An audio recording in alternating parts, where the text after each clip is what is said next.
Welcome to the duel of the two kings, BMW 7 Series versus Mercedes S-Class, top of luxury, here with Thomas and Autogefühl in 4K, full screen, full length. Let's go. Design-wise, here the new 7 Series, relatively high in the front, rather angular design, split headlamps and this huge double or even mono kidney. What do you think? Versus the more traditional design of the Mercedes S-Class. Even if you pick here the AMG line, you have the upright standing star on the hood here, a little bit lower, more classic sedan form. Yeah, that's already a huge difference in the front. We'll tell you all about the technology, driving ourselves and also being driven, the chauffeur driving experience, everything coming up now. Turning indicators. Here with the BMW we have this pulse effect, like a heartbeat. With the Mercedes, more classic, but also beautiful integration. I think both are quite attractive here in the front, aren't they? Here in the side profile, let's talk about length. 5'39" for the BMW 7 Series or 212 inches. Now only available in the long wheelbase version. There is just this one version. And that means this new length is 10 centimeters or 4 inches longer than the Mercedes S-Class, also than in the long wheelbase version. There's still a short wheelbase version available in Europe. However, technology advantage for the Mercedes S-Class, both offer rear axle steering, but the S-Class up to 10 degrees. The rear wheels turn into the opposite direction than the front wheels. With BMW is maximum 3.5 degrees, and that makes the S-Class, in parking in and out, basement, garage and so on, so much more agile.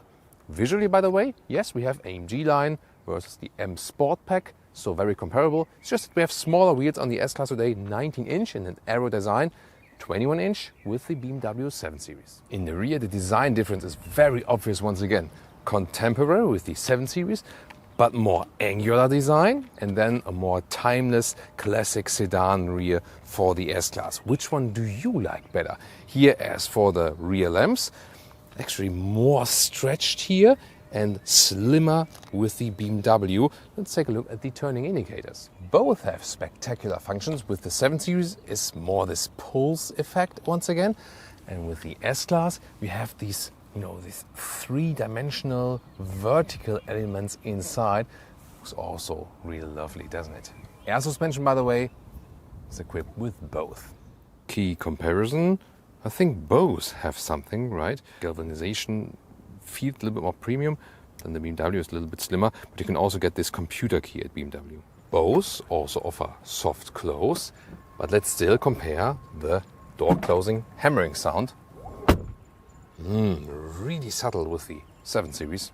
And with the Mercedes here, the handles fold out, and then let's listen. Also sounds good, but there I think the 7 Series sounds a little bit better. But here also then soft close possible. Seating position in the S-Class, although from the outside it looks lower, the seat itself is more plush. You sit kind of like on the seat, I would say. Steering wheel, you have a little bit more capacitive BS buttons here. In the BMW it's a mix, I would say. And the animal skin alternative here in the S-Class is just one option with fabric. But overall the seating comfort, will be very interesting when I directly switch now to the 7 Series. Seating position in the BMW 7 Series, G70 new generation, really super comfortable. The seats give you enough side support. At the same time, they don't cage you in too much. So great compromise. And also this whole driving position, relatively low still, it gives you the feeling that this is still a driver's vehicle. Seating materials, by the way, there's also the so-called Veganza material available. It's a development of Sensatec, and in Germany for all versions, in the UK for the i7, in the US only for the petrol engines. Strange decision, but they have this material on a lot of markets, and it's really, just looks the same like this one here, and it's really great. Interior cockpit overview, super clean and high-class materials. The only thing that doesn't feel that good is here, awesome at night with the ambient lighting. It's really amazing. But when you hit the turning indicators, also looks nice, but when you really deeply press it, that's not that cool. But that's kind of like the only flaw. Everything else, what you look, what you feel, it's really high class.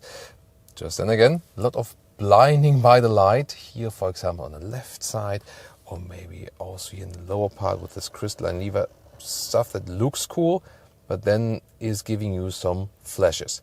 It's good that in the lower part we can still control the infotainment system with that one. Everything else then also via touch, and also the AC unit via touch. That's what it is like with both vehicles. Steering wheel I prefer here with the 7 Series because these buttons are kind of integrated as one, but they still give you good haptic feedback, and this then is for real for adjusting the speed. Instruments, modern and clear to read, and you can also change the whole layout. Both vehicles come with a head-up display, here the more subtle one in the 7 Series. Infotainment system in the BMW, horizontal layout. You can argue about the hardware layout and also about the software layout, but what you can't argue about is that the BMW system is more responsive, quicker, and so far showed no errors or bugs at all. This is here the Apple CarPlay integration, Android Auto as well, but both only wireless here. Interior overview with the Mercedes, completely different layout indeed. It's a nice horizontal design element here, and then this screen is vertically attached basically. More high gloss black piano lacquer use. They both have that, but Mercedes just a little bit more here. So the quality of the materials is to me a little bit lower than in the 7 Series. With the digital instruments in the Mercedes, you can still get this classic analog look at least, or like this even more, so you're a little bit more flexible and also in the color schemes. And the head-up display available in 2 different trims, and the second one also with augmented reality, and oh cool, it's always nice to see the star here, right? Mercedes has more fancy features. For example, when you switch the digital instrument view, also the infotainment system view changes. So yeah, then you can find your personal favorite style for your S-Class here. The AC unit is still integrated here also, and well, you can reach it better while driving, so that's better accessible here than in the 7 Series.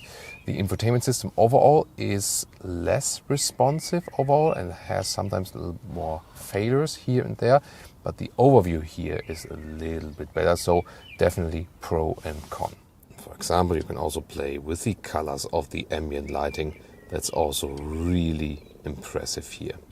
Rear seating comfort here in the S-Class. You feel that the bench is a little bit stiffer actually from the material. So the 7 Series comfort in the rear to me a little bit better. However, what I found better here is easier setup, for example, to control the different sun blinds, just here with the window levers up and down, and also for the sun blind behind me or something. It's just a press of a button, and also to push the front seat forward here, just a press of a button. I don't have to go in the screen or something. This is just easier to me. And while I let this one here unfold, let's compare when I'm driving here behind. I'm driving here in the seat, still a lot of legroom, of course, just a little bit more than with the G70 BMW 7 Series. And when I can test here the executive driving position now, it is fine for me, but in the Audi A8L and in the BMW 7 Series, I can stretch my legs a little bit more, you know. It's fine, but you feel there's some length difference. It's luxurious enough, definitely. Also here with this middle console, there you can also control everything here in the screen if you like, or use these internal screens, but they're also just an option.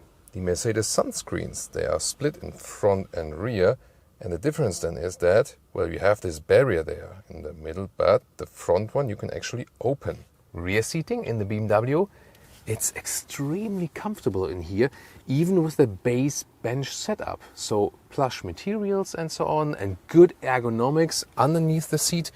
And you feel like you have this single seating, although you have the through bench, you just have more legroom here in the BMW 7 Series. And you can also go for this executive pack that you can hire the calf rest, and you can also go for the optional screen here in the top part, the theater screen. Not really necessary, I would say, rather use your own iPad or smartphone and so on. But you have more legroom also stretched out in this executive package.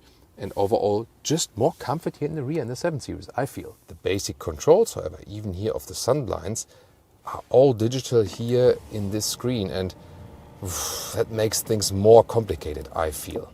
And when you put down the armrest, this is not the nicest solution here for a luxury sedan. In the 7 Series, you get a fixed glass roof, but then you have no barrier on the middle. And talking about over-engineering, automatic doors are available.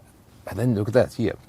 This is to open it from the inside, just like the first push, then this would be the emergency fail-safe manually opening, and this is the fully automatic opening and closing function. Pressing it here, attention, there we go. Trunk or boot comparison. There's a button here for the 7 Series and underneath here for the S-Class. Liter figure-wise, 550, 540 for the pure combustion engine versions to compare, kind of equal. Here the S-Class, one thing I do criticize is the sound of the closing and opening mechanism. Just doesn't sound S-Class like. That's maybe hardly C-Class or something, you know what I mean? But actually good space in the width. Here it's just a little bit higher because there's the hybrid battery underneath. So in the pure combustion engine one, it would also be deeper. The length here is just a little bit shorter than with the BMW 7 Series. So here this is a meter or 40 inches, and there the BMW is just a little bit longer. But then again, it's a little bit more narrow right here. So both overall comparable. Just the closing sound, it's a little bit more premium here with the BMW. Listen to that. Engines, I love it when they have gas struts. Cool shot, right? So they have something in common and also something else is different. Well, they both have 3-liter 6-cylinders, petrol and diesel, then also 8-cylinder petrol engines, 4.4-liter for the BMW, 4-liter for the Mercedes. Special to the S-Class is that in the Maybach version they offer a V12 and the plug-in hybrid models each.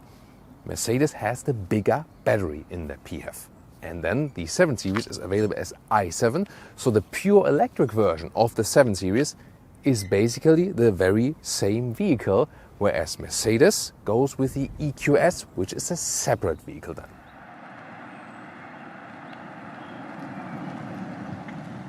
Welcome to Thomas's Comparison Driving Lounge, starting with the BMW 7 Series in the new generation. Ooh, sport mode. The gears are getting preloaded and let's go!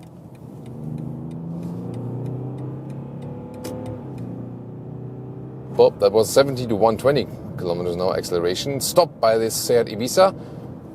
Let's go again.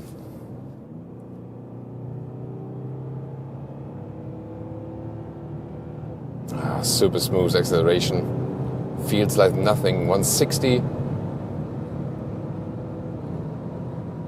180, and wow, it's so silent here. The car remains so stable. Incredible. 200 kilometers an hour, 125 miles an hour. It really feels like driving a normal vehicle at 100 kilometers an hour or 60 miles an hour. This is pure perfection on the German Autobahn here. Wow. I mean, it doesn't shake up at all. Really calm on the steering wheel at the same time. It has a good steering and natural steering input. Recently, one of the best steering inputs at BMW, I really have to say. I always criticize the 3 Series steering input, which feels to me a little bit less natural. The BMW SUVs are also quite good, but here I really like it, So it remains calm when you're driving really fast, but at the same time it has no dead zone area, really cool. And for this large luxury sedan, you still get a somewhat sporty feeling, and that is actually what BMW is about. That even if you buy this large luxury sedan, the focus is still driving yourself. That sometimes the case is that owners here are being chauffeured during the week and then they drive themselves on the weekend. Me personally, I think I would always drive it myself. What about you? Tell me in the comments. Yeah, it's really something to enjoy. Suspension here is a little bit stiffer in the sport mode than standard air suspension, but still, it's on a very good comfort level, so really, really good compromise. The sophistication of the ride has even been increased in this generation. Lane change here feels really nice and sporty, super smooth, and putting in the turning indicators is so much fun. This feedback, you hear this clicking sound, really good haptic feedback. I'm really glad to have that because we've seen it. More and more stuff here is, getting touch and everything. I don't like that also, especially to do that while driving. Yes, at least you have this middle controller to do something in the infotainment system without touch. But the climate unit, I tend to control the climate unit while driving. Not sure what about you. Some leave it on 22 degrees Celsius or 72 degrees Fahrenheit and automatic, and that's it. But others do change it, actually. Wow. You always have good power also from the engine. Here a pure 6-cylinder today, we have the diesel today, but this comparison test here is not about comparing the engine versions, it's more about the overall vehicle and the driving feeling. And here really have to say the core essence of the BMW is it is still a driver's car, although it is this luxury sedan. What about when we change the motorways? That's always a very interesting part. Here we go. Sport mode, yeah, there you feel the weight of the large luxury sedan now. So especially when you're a little bit faster in these corners, you can't deny that it's not a sports car, you know.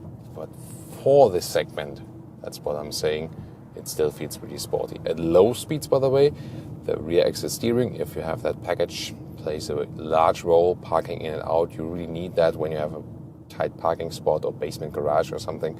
That massively reduces the turning circle. That's pretty cool.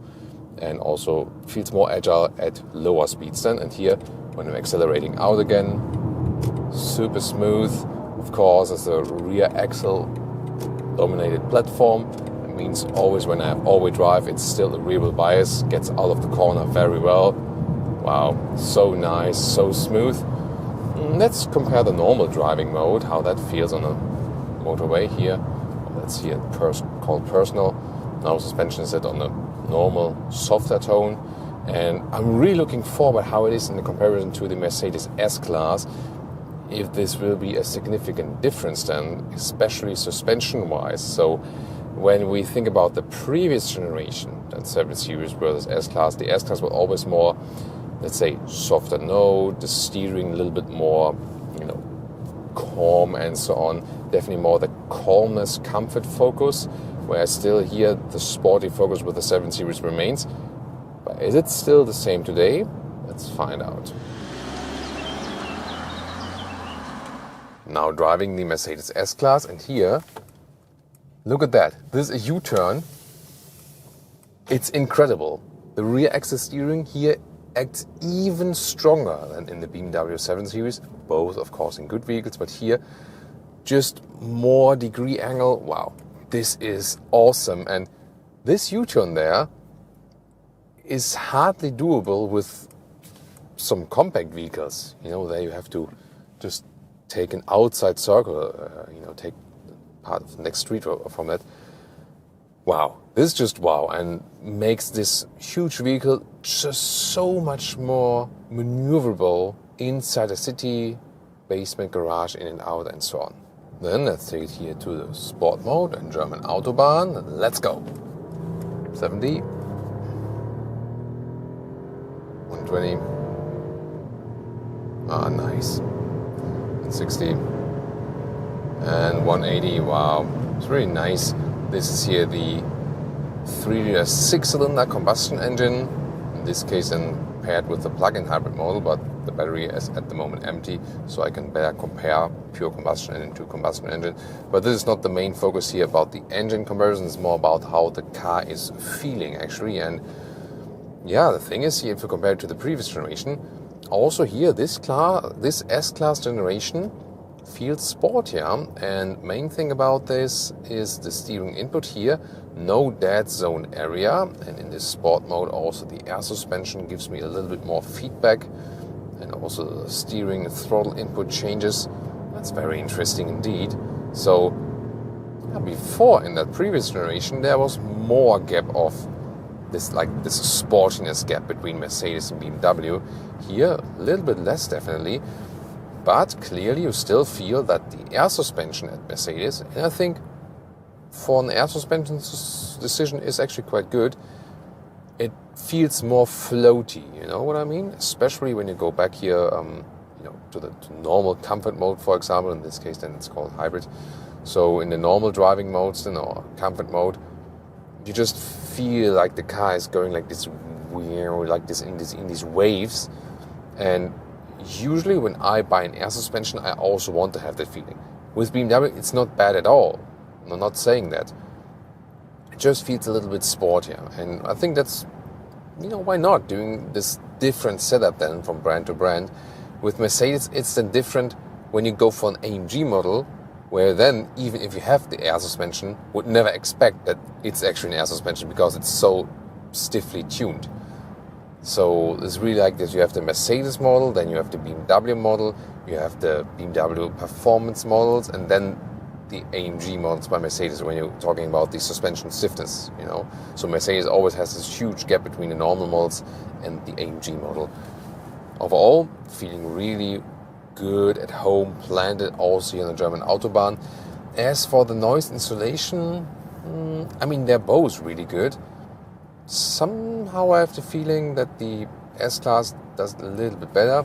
The question is always also where, in which area and so on. Here we have this new technology that they apply this dampening foam already to the raw chassis. They introduced it with this generation of the S-Class, and that is also helping a lot, actually. Really, really good. Both vehicles, like size-wise, don't feel too much apart. Funny thing is here with the S-Class, when you just take a seat and then compare it to the new generation of the C-Class or also now to the E-Class, you feel like you would be sitting in the same vehicle 3 times, like C-Class, E-Class, S-Class. They are really much alike on the interior. How different it feels rather becomes obvious then when you drive it, because here when you have the larger, longer S-Class, you just feel like you would be steering this boat around in comparison to these smaller models, you know. But indeed, I feel that the Mercedes models from size to size nowadays come way closer than the BMW models feel step by step. We have to see when we soon drive also the all-new BMW 5 Series, also has the i5, recognized pose. Oh, is that like gesture control? Interesting. No, I don't want that. That's the thing about these new vehicles. Something is always happening randomly. So we'll soon also compare the 5 Series and 7 Series, of course, and then we'll see if that still is the case with what I said now. But definitely very interesting. Here, lane changes. There you feel the floatiness of the suspension definitely a little bit more. Yeah, maybe you already see that on camera, you know, and that would not happen in the comfort mode of the BMW. So yes, what I was suspecting, that there is still more this sporty emphasis in the BMW and here more this comfort floatiness emphasis in the S-Class. It is still the case, but not that much. So here in the S-Class generation, they made it a little bit sportier. Another difference is also with the BMW, we had 21-inch wheels. Here we have today 19-inch wheels. This is also making a huge difference. So if you want more comfort or more sportiness, that always also depends on the wheel choice. So you should watch out for that and pick the wheel size then according to your liking, what you appreciate more, the comfort or the sporty side. Now it's getting really interesting. Let's see here, switching motorways. Of course, you feel the weight of the vehicle, but the rear axle steering is evening that out a little bit. Interesting. So, that was actually quite good.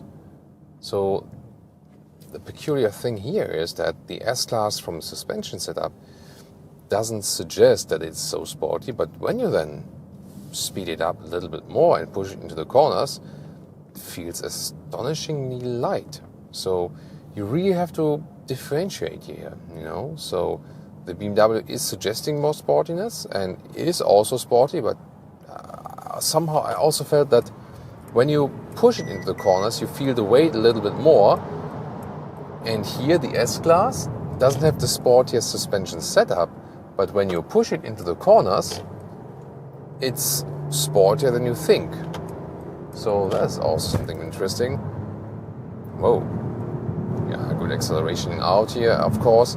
And the same thing applies to the S-Class. When you have an all-wheel-drive model, you always still have a rear wheel bias because of this base setup of the vehicle. So now I keep my hands on steering, but I'm not steering. Car is doing that for me. There we go, automatic lane change complete. I wonder about you, what do you think? Is that really a useful feature, or would you just rather do that yourself? That's what I said.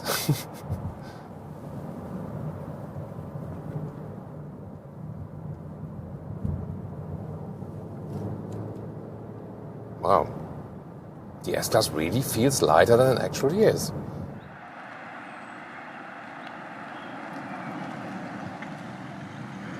And of course, we also have a being chauffeured comparison, starting here with the 7 Series. And interesting is that when you have these turns at slow speeds, you feel the rear axle steering even more when you're sitting in the rear. That's very fancy, right?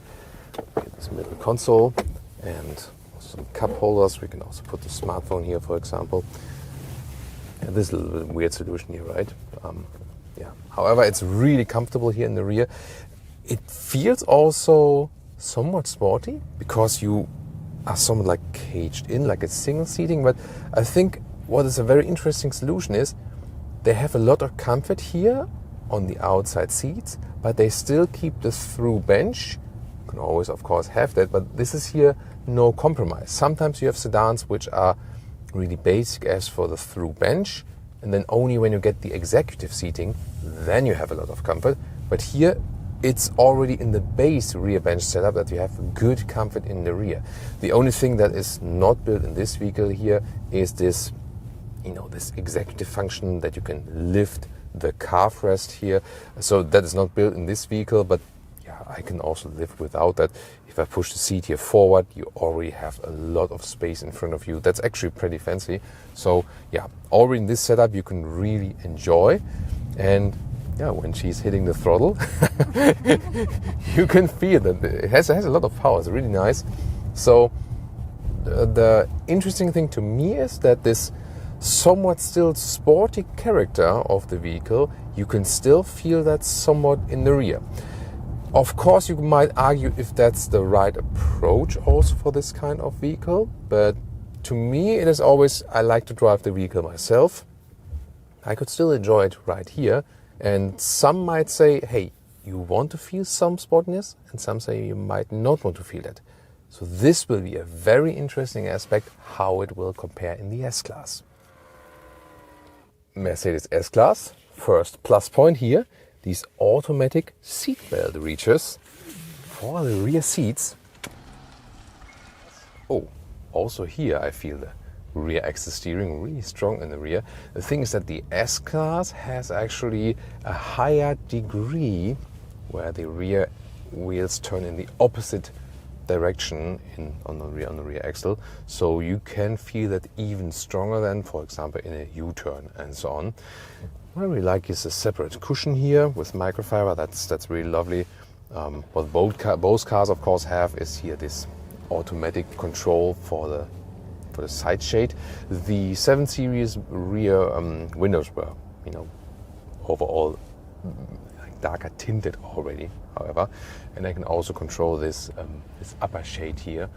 Yeah, it's really funny to do that. Here in the S-Class, the panoramic roof is split, so in the front you can actually open it. In the 7 Series, you cannot open the whole thing to leave fresh air in, but it goes all the way through. And that is the difference here when sitting in the rear. So for rear passengers, the solution of the 7 Series is actually better because you have a clear view to the sky. That's somehow cool. And here you have like this middle barrier where you look at.